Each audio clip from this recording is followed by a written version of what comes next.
shares his details with Dr. Oz as he takes a swipe at Clinton's stamina. You think Hillary would be able to stand up here for an hour and do this? Plus new information about Hillary's recent illness as she returns to the campaign trail today.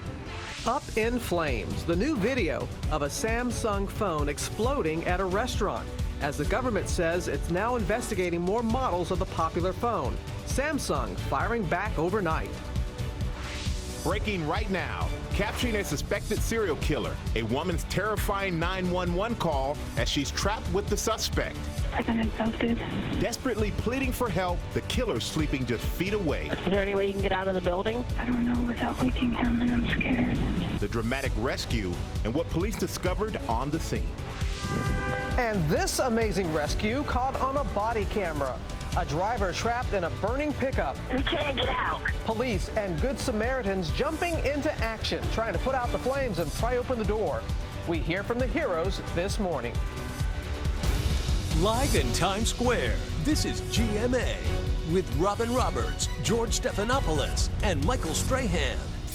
And good morning, America. Boy, all week long, this presidential campaign dominated by questions about the candidate's health. That is what's in the spotlight this morning. Hillary Clinton's doctor releasing a 2-page update about her condition, of course, coming after that pneumonia diagnosis. And on the flip side, Donald Trump, he sat down with Dr. Oz in front of his live audience, and he gave some new details from his medical records as well. He just pulled that letter right out of his pocket. We'll see what's in it later today. We have team coverage from all the angles as this new national poll shows the race tightening. 5-point spread with 54 days to go. ABC's Tom Yamas starts us off with the latest from Donald Trump. Good morning, Tom. George, good morning to you. For days, Donald Trump has largely stayed away from Hillary Clinton's health issues. But overnight, Trump questioned Clinton's stamina. This as Trump says he's going to release his physical results, but that hasn't happened yet. We're likely to learn today more about one of the biggest mysteries from the campaign trail, Donald Trump's health. Why not share your medical records? Why not? Well, I have really no problem in doing it. I have it right here. I mean, should I do it? I don't care. Should I do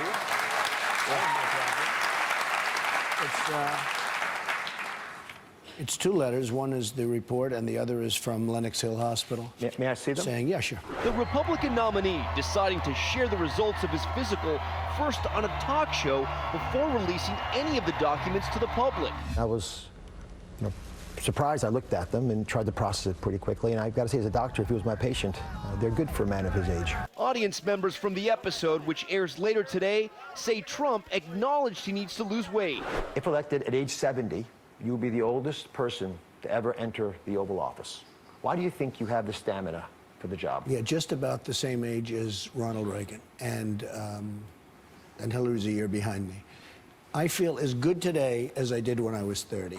Trump later discussing Hillary Clinton's health at a rally in Ohio. She's lying in bed, getting better, and we want her better. We want her back on the trail, right?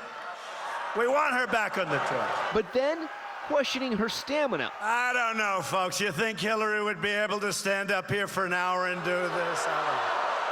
But Trump learning there are some places you can attack Hillary Clinton, like in church. A pastor in Flint telling Trump to change his tune. Everything she touched didn't work out. Nothing. Now Hillary Clinton. Mr. Trump, I invited you here to thank us for what we've done in Flint, Okay. not Okay. to give a political speech. Okay, that's good. Then I'm going to go back onto Flint. Okay. A stunning moment. That pastor, Faith Green Timmons, later defended Trump when someone in the church started heckling him. Trump was invited to that church to discuss the water crisis. George? She wanted civility in her home. Yeah. Okay, Tom Yamas, thanks very much. She handled that so well. Hillary Clinton, as you know, set to return to the campaign trail today after battling pneumonia. And with questions swirling about her health, she's releasing more medical records. ABC's Cecilia Vega is in Chappaqua, New York, where Clinton has been resting. Good morning, Cecilia. Robin, good morning to you. She is releasing more medical information. She's not releasing her full medical records, but her campaign now says that the voters know nearly more about Hillary Clinton than anyone else in public life. Hillary Clinton's longtime physician gave her a clean bill of health, saying the 68-year-old nominee is fit to serve as president of the United States. The 2-page medical update comes after that pneumonia diagnosis and Sunday's near collapse at the 9/11 memorial. Dr. Lisa Bardick says a recent physical exam was normal and that Clinton is recovering well with antibiotics and rest. Clinton is also taking other medications, including for her thyroid and allergies. Her doctor says her heart is healthy and that she is, quote, in excellent mental condition. On the campaign trail, in her place, her husband Bill told supporters Clinton is feeling great after coming down with the flu. It's a crazy time we live in, you know, when people think there's something unusual about getting the flu. Last time I checked, millions of people were getting it every year. An aide later saying the former president misspoke. Clinton's campaign under pressure to release more details about her health in the wake of that pneumonia diagnosis, which her team kept secret for 2 days. Overnight, daughter Chelsea said even she was in the dark. I didn't even know that she had pneumonia until she came over to my apartment. So I think the fact that she didn't even tell me, and I talk to my mom every day and I'm fiercely close to her, is, pretty much reveals that she thought it wasn't a big deal and she could just keep going. And Clinton's running mate Tim Kaine calls the scrutiny over her health a double standard. Clinton's campaign says she's been spending her time at home here in Chappaqua sharpening her final arguments of this campaign. We will hear those arguments, Robin, when she hits the trail again today. She's headed to North Carolina and Washington. All right, Cecilia, thank you very much. We're going to bring in Dr. Richard Besser now. We'll take a closer look at the candidates' medical information, both of them. We saw from Hillary Clinton releasing more of her medical information. You've seen it. Yeah. What's your sense? Well, it wasn't medical records. It was a medical report. But when you combine what was released last summer with what was released now, you get a pretty detailed picture of her medical condition. You know her family history. You know the medical problems that she's had over time, how they were managed. You know what medications she's on. And then in this report, you get a follow-up on some of those critical issues. You know that she had another CT scan after her clot and that her brain looked normal. You have follow-up on her pneumonia, on her thyroid condition. It's the kind of detailed report as a doctor I would expect to receive from another doctor who is referring me a patient. And it's enough for me to assess the statement by her campaign that she's fit to be president. And as we heard that she's going to be back on the campaign trail, we saw Cecilia out in front of her in Chappaqua where she's been resting. Given the type of a pneumonia, has she had enough rest? Well, as a doctor, I always want my patients to stay home longer than they're willing to stay home. Given that she's in the midst of a presidential campaign, I can understand her not staying home longer. We'll have to see what kind of energy she has when she gets out there. What they found on her when they evaluated her pneumonia last Friday, they did a CT scan, which is unusual for pneumonia, and they did that because they were following up on her heart and found that her heart vessels were totally clear, but they detected a small pneumonia in the middle part of one of her lungs. And so it's not a major pneumonia across all of her lungs. She's on antibiotics for 10 days. We'll see how she's doing. And we know that Donald Trump, he went on Dr. Oz. Hasn't aired yet. We don't know what was said or what the records say. But is there anything we could take away from what Dr. Oz said about what he saw? Well, yeah, what we heard last night from Dr. Oz is that he believes that Donald Trump is in great physical condition, that he's had a lot of tests. He's had an EKG, a colonoscopy, a calcium score, and they're all normal. He's a little bit overweight. But I want to see what's released publicly. Do we get the same detailed information in terms of his family history? What medical problems has he had over his life? How are they being managed? What medicines is he on? He's overweight. What's he doing to manage that? That's going to give us a better picture, and we'll see what comes out publicly. Let's see today. Okay, Rich, thanks very much. Now let's bring in John Carl. He's going to look at the latest polling. And John, it's pretty clear that Donald Trump has some momentum now. 2 months to go, we've seen a consistent tightening of national polls. There's no question, George, that this race is tightening. Hillary Clinton still has a lead, but Donald Trump has the momentum. Take a look at this new poll from Quinnipiac University. Hillary Clinton with a 5-point lead, but in this very same poll, she had a 10-point lead just last month. And when you factor in the third-party candidates, and they will be on the ballot, her lead evaporates, just 2 points within the margin of error, essentially a tie race. One of the other things we've seen, of course, what's so important is the Electoral College in those battleground states where they're really fighting it out. And you've seen the same trend there as well, especially in these last 2 weeks. Trump now pulling ahead. Absolutely. Take a look at brand new polls in two of the most important states, George. First of all, the state of Florida. Donald Trump now up 3 points. That's within the margin of error, but again, with the momentum. And then in the state of Ohio, and we've seen this in several polls, Trump now with a 5-point lead. Now, the electoral map still favors Hillary Clinton, no question. Even if he wins all of the battleground states, he needs to find a way to win a state that Hillary Clinton has a lead. The most likely state for that, George, is Pennsylvania, but no Republican has won Pennsylvania since 1988. And all the polls in Pennsylvania so far show he's pretty well behind right there. Meantime, we're getting more of these Colin Powell emails coming out. He shows real irritation at Hillary Clinton, some disdain at times for Bill Clinton, but saves a lot of fire for Donald Trump. Yeah, and here's a new one that we've been looking at on the issue of Donald Trump trying to get African-American support. He says, this is Colin Powell writing, he takes us for idiots. He can never overcome what he tried to do to Obama with the search for the birth certificate, hoping to force Obama out of the presidency. You don't fall for false sincerity, I hope. And it may not surprise you, but Donald Trump is responding on Twitter, saying this overnight about Colin Powell. I was never a fan of Colin Powell after his weak understanding of weapons of mass destruction in Iraq equals disaster. We can do much better.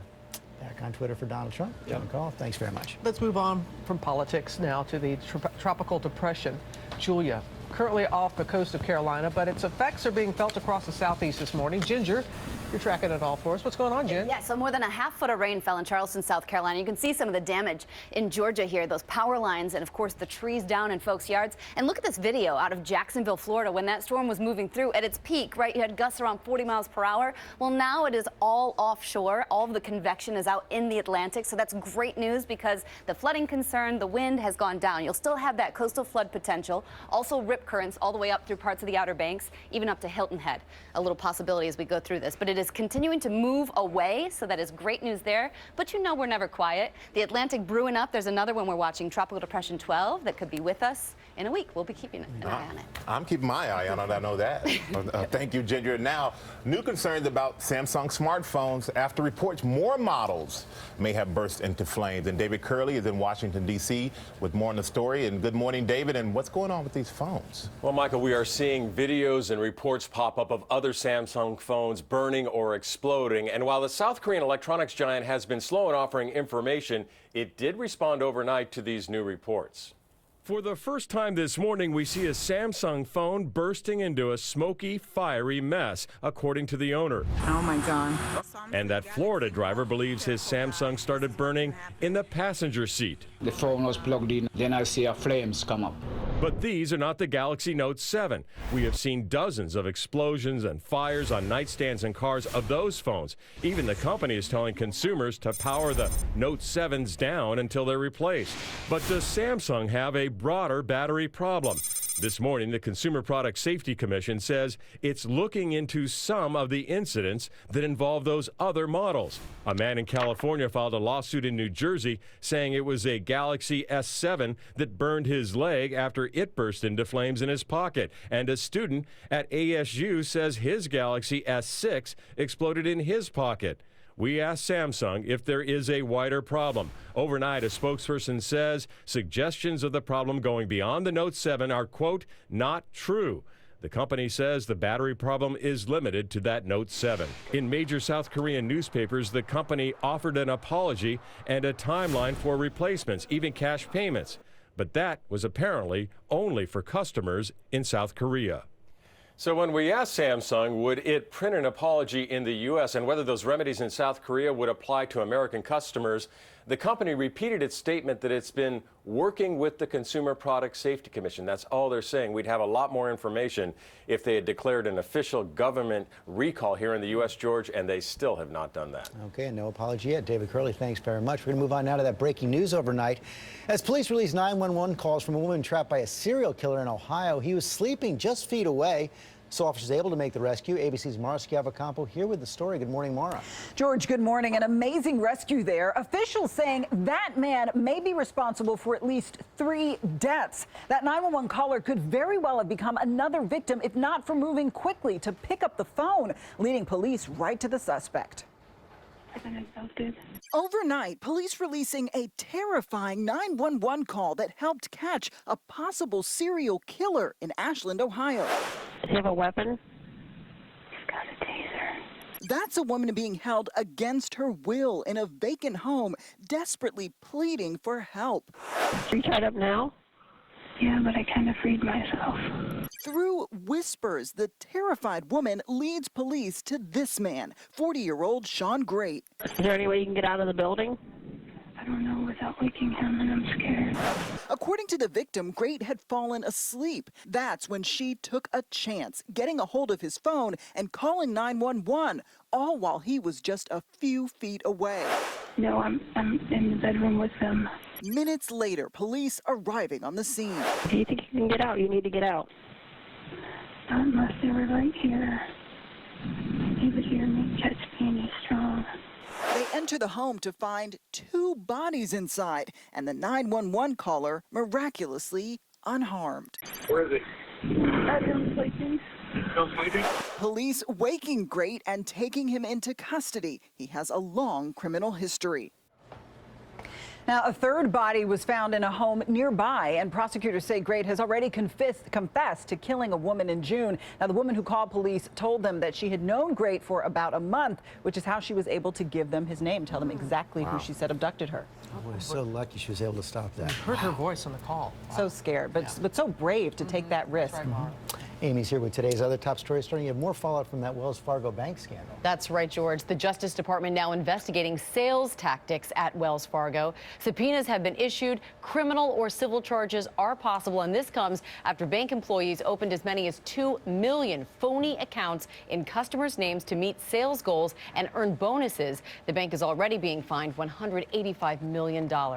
Some frightening moments for customers at this jewelry store in Houston. 4 thieves rushed in, shattered the cases with hammers, and then made off with millions of dollars in jewels. This all happened in just 40 seconds. Police say they could be part of a gang pulling off heists across the country.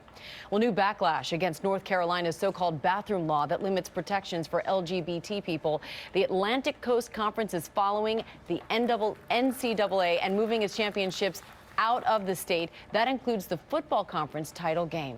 And today, President Obama is creating the first marine monument in the Atlantic Ocean. This move will protect the undersea canyons and peaks 130 miles southeast of Cape Cod, home to a wide range of species. Commercial fishing will be banned in that area. And overseas, a bizarre sight in China. Take a look at this giant balloon in the shape of the moon. It broke loose during an autumn festival. Winds from an approaching typhoon sent it rolling down the streets, bouncing over cars. A woman on a bike barely escaped the balloon's path despite the chaos and what could have happened. Incredibly, no one was injured. A lot to be thankful for there, but finally, gratitude may not be what it used to be. A new survey finds we say thank you about 2,000 times a year, but only mean it about half the time. Our fast-paced lives have us saying it more out of a habit than sincerity. Younger people were found to be more insincere with their thank yous than older folks. But you know what I say to my kids? I don't care if you mean it, fake it till you make it. I agree with that, but how do they measure whether it's sincere? People admitted that they don't really feel gratitude when they say it. Okay. Oh, you know what, Amy? Thank you. All right, let's go with the Ginger. I notice I go too far. I go with the thank you so much, and then I realize that was really overdone. Oh, boy. All right, so let's go ahead and talk about that typhoon, Meranti. Now, we'll go down in the record books as one of the strongest wind-wise in recorded history. So you can see the ships there moving. 55-foot waves were recorded with that. And of course, you see the video. We also have video I want to show you real quickly. I don't know if we can get to that. Yes. Mid-time in the typhoon, he gets knocked off. Thankfully, he's okay. He gets up. Now they've got another one. Looks like it's coming at them, but it looks like it'll turn and actually head more toward Japan. All right, let's get to the coolest cities now, brought to you by Cheerios.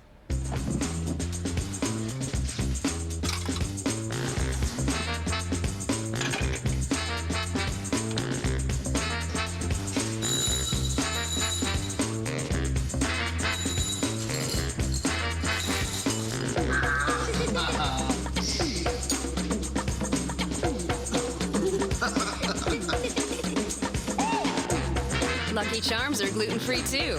Same magically delicious taste. From record heat yesterday to more seasonal conditions today. 80 our temperature that we're forecasting for today. It was 95 yesterday. Yes, indeed, it was a hot one. Now, by lunchtime, we'll be hanging out in the 70s. We started at about 70 to 71, so temperatures not moving a whole lot today or even tomorrow. Now, the weekend, well, Sunday's going to be your day that's going to be the warmest with higher humidity. Chance of rain comes in late Sunday into early Monday morning. Next week, though, most of it looking fantastic all the way through. Here on GMA, that father charged with murder for leaving his baby in a hot car.